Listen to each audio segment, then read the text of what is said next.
So we're getting ready to do this drive, the 20 Mule Team Canyon. And earlier in a previous video, I referred to it as the Death Valley Canyon. It's the 20 Mule Team Canyon. So as we see things, I will stop and put it on this video.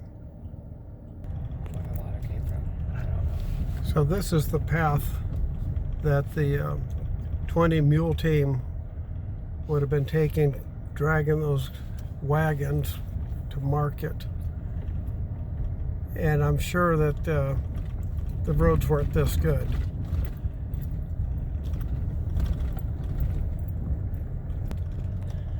So we're driving along and we're still enjoying the beauty, the shapes, the colors, but we've been commenting with each other, this is not the most exciting area of Death Valley. There's no vast color differences. You know, here we're making the turn and I'm starting to see the color differences finally.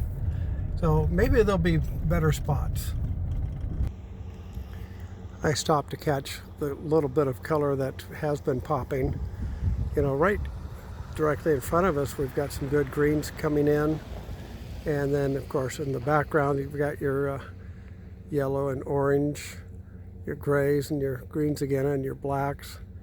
So there, you know, there are areas that still have good color to them.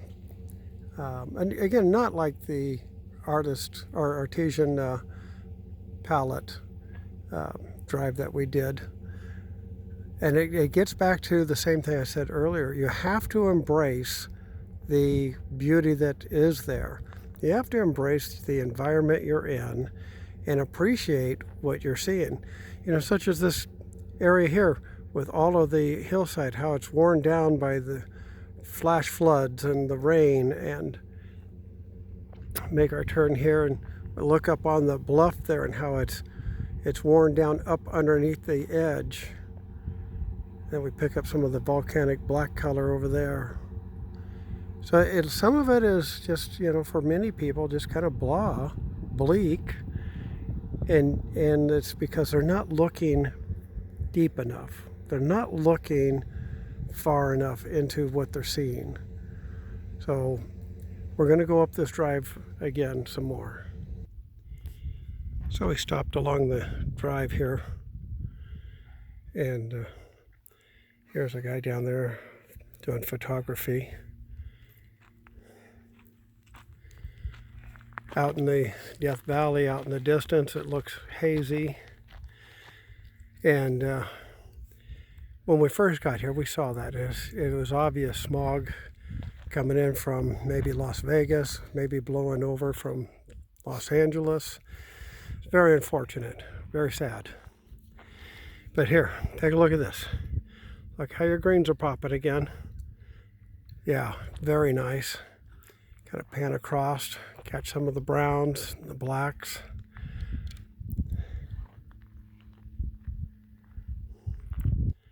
Like how the orange starts to come out. Here's another hiking path. And obviously there's roads or paths everywhere through the park here. If you look way at the top, can you see that reflection of something shiny? It's maybe a building, maybe it's a truck or somebody's trailer. Maybe it's just a patch of shiny rocks on that hillside.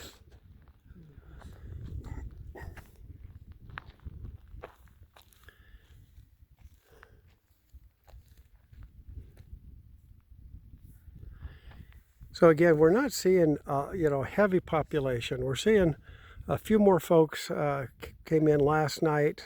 We're seeing a few more folks in some of the easier areas, but it is not a heavy tourist area for right now. And maybe it's because people are panicked over the Wuhan Chinese virus and they're just not going anywhere.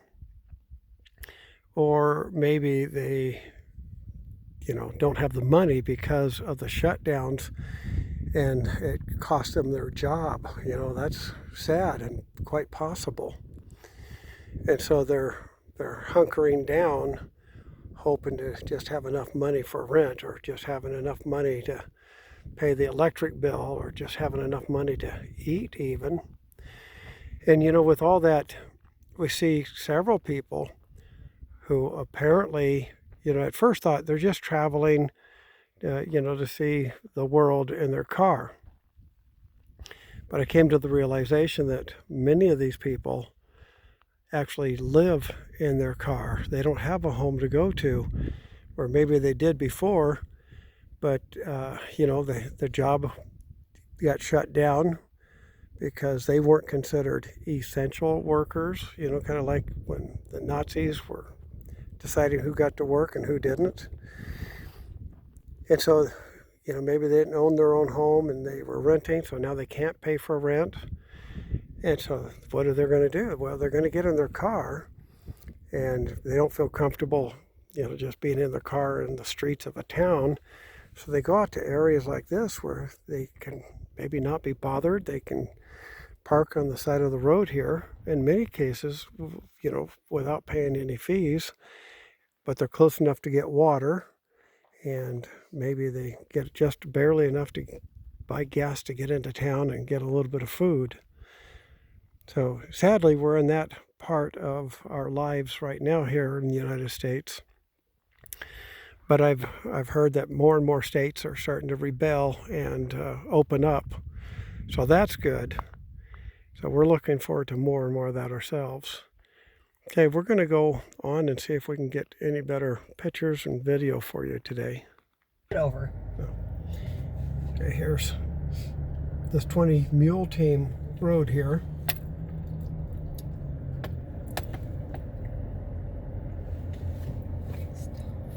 Can't see the road. But if you stop, you can see the picture. Oh. So I just been told to stop so she can get a picture. Yeah, had it, then you backed up. Okay, so we took a little stop there. She got some good pictures. And I'm just driving along and I wasn't paying attention, but look at the lines. And look, isn't that cool? The way that ground is carved up a little bit like that. I like that. And then here we are, 20 Mule Team, now having to go downhill with that huge load. And the animals are trying to hold it back. They got their brake on, which is just a big block of wood with maybe a strap of leather on there against the wheel itself. Give you a look out over there.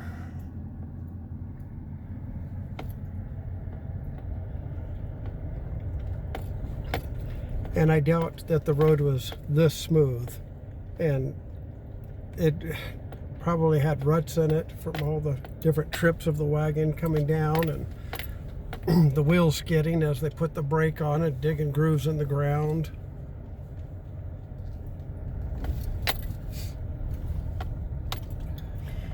And to think that not only did they have to take this road out, they had to build the road.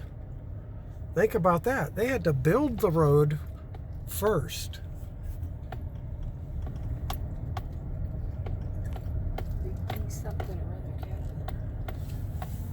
Let's take a look up there.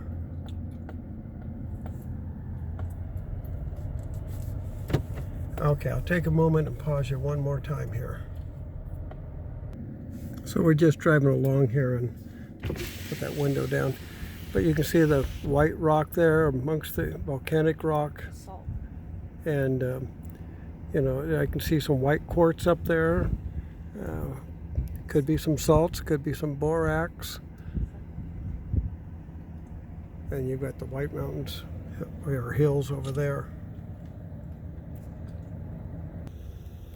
So we stopped just to maybe do a little better inspection on the white rock to see if it's salt crystals or what it is. It looks like salt crystals in some areas, but I came across a larger one right here, and it's pretty solid. So it may be, you know, the borax. It's not salt. It's got a glass type substance in here.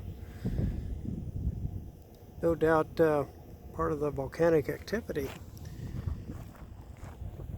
So it could even be sulfur, I would imagine.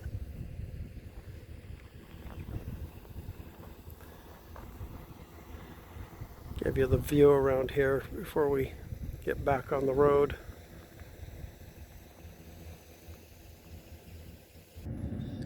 So we were just commenting how a lot of this landscape kind of reminds me of what maybe a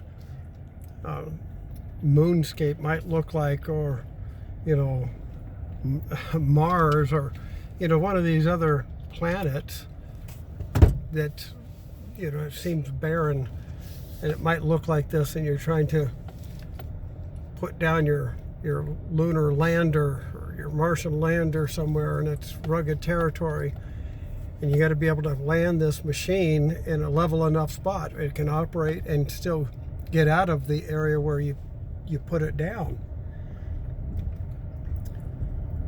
There we come along, we've got some more of the wash area.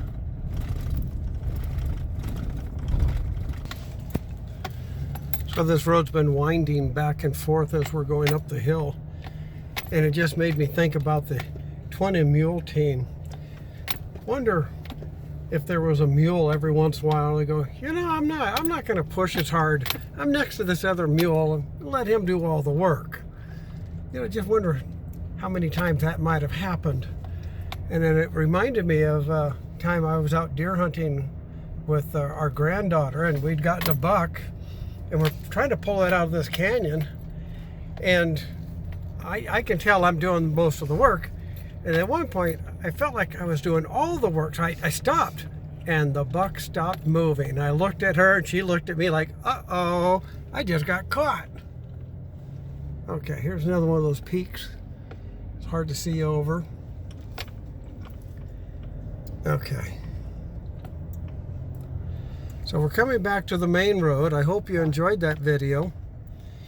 We'll give you a last look at that hill there.